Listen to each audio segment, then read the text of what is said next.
जय मां दुर्गा दर्शकों, मैं रूपाली शास्त्री आप सबका स्वागत करती हूं अपने चैनल में। आज हम आपको बताएंगे राधा अष्टमी के बारे में कुछ खास और संपूर्ण जानकारी।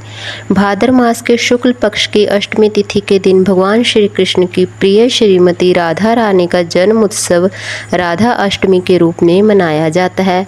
इस दिन भगवान श्री कृष्ण और श्रीमती राधा रानी की अन्य भक्ति प्राप्त करने हेतु उपवास का पालन भी किया जाता है और भक्ति भाव पूर्वक भगवान श्री कृष्ण और राधा रानी का महाअभिषेक और पूजा अर्चना की जाती है। और ऐसा अत्यंत परम पावन दिन बहुत ही जल्द आने वाला है।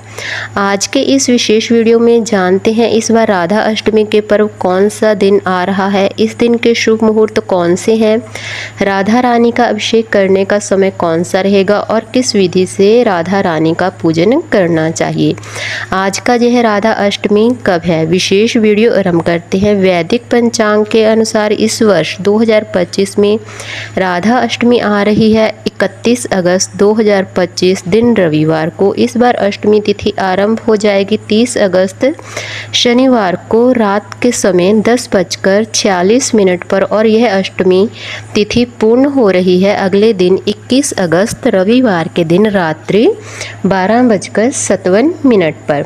इसलिए उदय तिथि के अनुसार 31 अगस्त रविवार के दिन ही हम पवित्र राधा अष्टमी पर्व मनाएंगे। राधा अष्टमी के दिन राधा रानी का अभिषेक करने के लिए महायायन काल में शुभ मुहूर्त प्राप्त हो रहा है। दोपहर 11:05 से लेकर 1:38 के बीच में और इस प्रकार पूजा के लिए कुल समय अवधि हमें प्राप्त हो रही है 2 घंटे 33 मिनट। राधा अष्टमी के दिन ब्रह्म मुहूर्त का समय रहेगा सुबह 4:29 से लेकर 5:14 के बीच में। सूर्य उदय होगा सुबह 5:59 पर। प्रातः काल में भगवान श्री कृष्ण और श्री राधा रानी की पूजा करने का समय रहेगा सुबह 4:51 से लेकर 5:59 के बीच।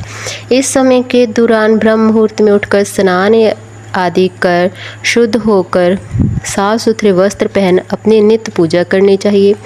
भगवान श्री कृष्ण और राधा रानी की विशेष पूजा अर्चना और प्रार्थना करनी चाहिए। संध्या के समय में सूर्यास्त का समय रहेगा शाम 6:44 और संध्याकालीन पूजा करने का समय रहेगा शाम 6:44 से लेकर 7:55 के बीच में। इस दिन अत्यंत विशेष अभिजीत मुहूर्त रहेगा दोपहर 11:56 से लेकर 12:47 के बीच और विजय मुहूर्त रहेगा दोपहर 2:29 से लेकर 3:20 के बीच।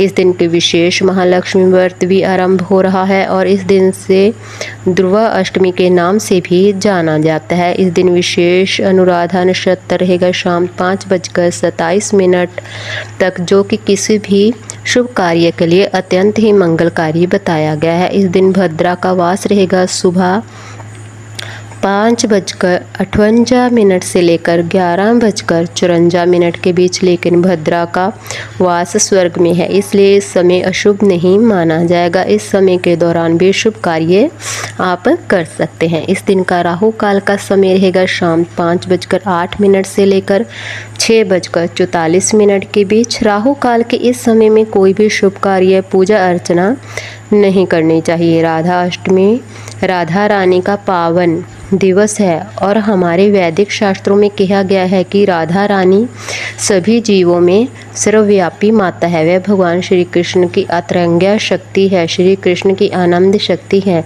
जिन्हें संस्कृत में आह्लादनी शक्ति भी कहा गया है, जो भगवान श्री कृष्ण के दिव्य आनंद को सदैव बढ़ाती रहती हैं।